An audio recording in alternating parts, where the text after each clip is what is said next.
Want to hear the results of the first 4 postcard tests? So far, I've done 4 tests, and our objective, if to remind you, is to get 2 listings per month from postcards from strangers. And if you'd like to hear the results of our first 4 tests, you're in the right place.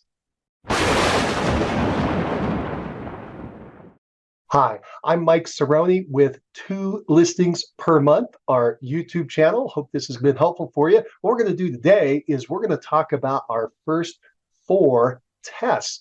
We've created a series of postcards, basically a campaign, and we've done that 4 times now. We've got results that have come back in, and I'm going to share that with you and maybe even show you a couple of the cards, at least at a glance. So let's go ahead and walk through it. I just want to give you some of the basics. I'm also doing this to document for myself what I've done. And you should be tracking everything you do. I've got a big spreadsheet where I track how many go out, how many results have come back in, how many calls we've had or texts, what the results have been. I'm just tracking everything. And that's something that you should do when you get out there and start modifying and testing your postcards, your marketing, your direct mail. All right, so let's go through it. The first card that we did I try to do a twist on things that I haven't ever tried before. And I try to use a little bit of humor. And I try to use basically this idea that a lot of people don't like real estate agents, or they think there's something wrong with them, and trying to juxtapose that concept of maybe a sleazy real estate agent with what I believe a real estate agent is, which is a consultant and an advisor and a helper. And so I created a series of cards, 10 different cards based on that idea. And I created a series I called, basically the headline is Warning, Sleazy Agent Dirty Trick number 1, number 2, number 3. And I gave them a bunch of different tricks that are out there that I think that they would perceive that way. And maybe they're correct on some of this. So for instance, the first one is, I have a buyer for your home, right? That's kind of a dirty trick that somebody would call up to a for sale by owner or an expired. Now, it may be that they do have a buyer for their home, but how many times have you bumped into real estate agents? They don't have a buyer for that home. They're going to make up some falsehood about having a buyer for the home to get into the property and then say, oh, your house doesn't actually work for this buyer. But since I'm here, and then they go into it. I'm a big believer on honesty, right? And so that really frustrates me. And I imagine it frustrates a seller when somebody tries to pull that dirty trick on them. Okay, so I created a series of cards along those lines. And I sent that out to about 200 combination of expireds and for sale by owners. And I expected some pretty good results from it. And it bombed. There were no calls. Nothing came back in. So I want you to know these things sometimes fail when you're on your way to finding the Holy Grail, right? When you're on your way to finding something that works well, you're going to have some misfires.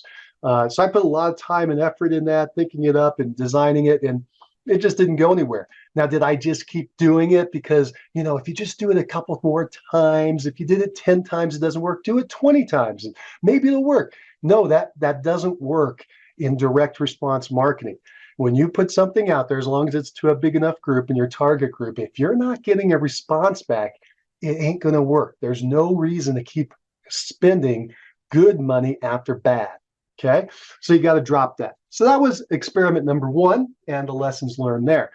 And number 2, so what I did then is I went back to some more traditional marketing, some glossing it up a little bit, making it look pretty, and basically created a series of, it was actually 8 cards and then 2, what I called kitchen sink cards. So really a series of 10. And where I made more traditional offers for expireds and FSBOs, and they're directed to each one. So there were 2 different series. Sent that out to a combined group of maybe 400 or so. To give an example, this is kind of what the card looked like. This is the easy exit listing. How you hire the wrong agent, it might taste like eating a lemon, right? And So we went through that. Also in that series, I think something's very important whenever you can is to give some testimonials. So I had testimonial letter, and I used some of that testimonial from that from my old days. And so I still have those letters, and I was able to use that item. And so I sent this series out, and it did okay. It didn't do great, but it did okay. I believe in that series we have 4 callbacks, 4 responses. 4 were phone calls, 1 was a text, and I think I've gone through this before, but the text ended up ghosting me. It didn't end up working out. One of them called up to just ask me to stop mailing them, but then I had a conversation with him. It started a conversation, so I count that. And we ended up in number 2 position. They'd already selected an agent, but really liked our conversation. And because these conversations will tend to go for half an hour to an hour, because I'll give people as much time as they need to feel comfortable with things.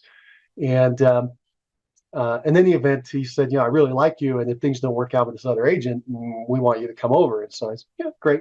And so then the other 2, somebody who was thinking about listing needed to do a little bit of fix up. And so that was kind of pushed out. We're still waiting on that one. And another one that we actually met with. And so it resulted in a listing appointment.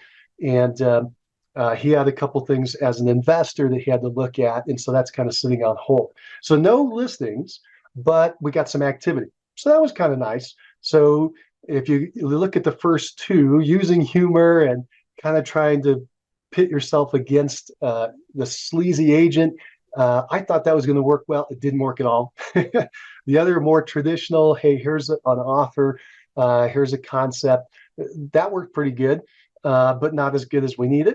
So that was interesting. The next card that I did, the next series, was based on greed.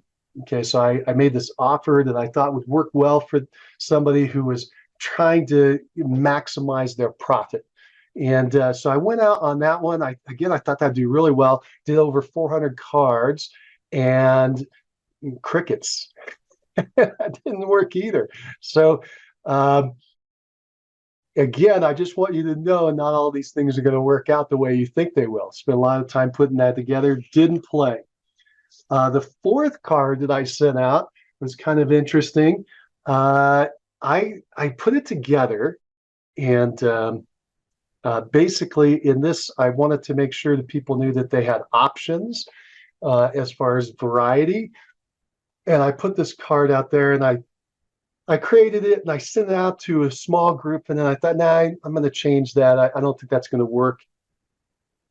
And while I was getting ready to, why it stopped it and started to change, I actually got a call. So we only sent it to I think it was 36 or 37 people. And that resulted in 1 call, which resulted in 1 listing. So that actually was a signed listing. So now what I'm going to do is I'm going to expand on that one. And we're going to dive into that one and see if that works on a bigger scale. And that's what I'm also trying to educate you on, to teach you about, is that you want to start with a small enough group that if you make a mistake, you can turn and pivot and try something else. Although it has to be a big enough group that you get results. Like 37 probably wasn't enough to test the card, but just logically, I thought I'd switch over. And in the meantime, the card did its job, but it generated a call and it generated a listing. And so I got to figure out, was that a fluke, or am I onto something big, right? So now I'm going to invest a little more time and effort and resources in it to go out to a bigger group. So that's what you do with your testing. And I hope this has been helpful on the big picture of things, on how you go about putting together a direct mail campaign and testing it out. If this has been helpful for you, go ahead and give me a thumbs up. Go ahead and hit that like button on YouTube. If you like this journey, if you haven't subscribed yet, go ahead and subscribe to the channel. We'll take you along. And we're just, as you can tell, I'm just kind of showing you what's happening, at least giving you the report and the results so that you can learn how these things develop. Happy to answer any questions you have, by the way, if you drop them in the comments section down below, or if you have any feedback from what we're doing, I'd love to hear about it down in the comments as well. It gives me some direction on where to take this and how to help you. So that's what we've done so far as far as our tests on direct mail postcards, with our objective, again, I'll just remind you, is to send this postcard out, get 2 listings per month from complete strangers, people you don't know. I think that's key, because there's a different campaign you'd go out to for your sphere of influence and your past clients. These are people you don't know. And in this case, we're going out to a targeted group for sell by owners and expired listings, because we know they want to sell their home. Okay, so it's a nice narrow niche. However, it's very competitive. So you have to have a pretty good offer. And that's why we're testing so much, is to find out what is going to stand out from everybody else and make sure that it results in somebody calling us up so we can have a conversation with them. Okay. And I'm trying to do, again, all this without doing the old cold calling where you go reach out to them, which works. But we're trying to figure out how to make them call us, which is really fun when they call up and start talking to you. Completely different dynamic. All right. Again, hope that's been helpful, and take care. Bye now.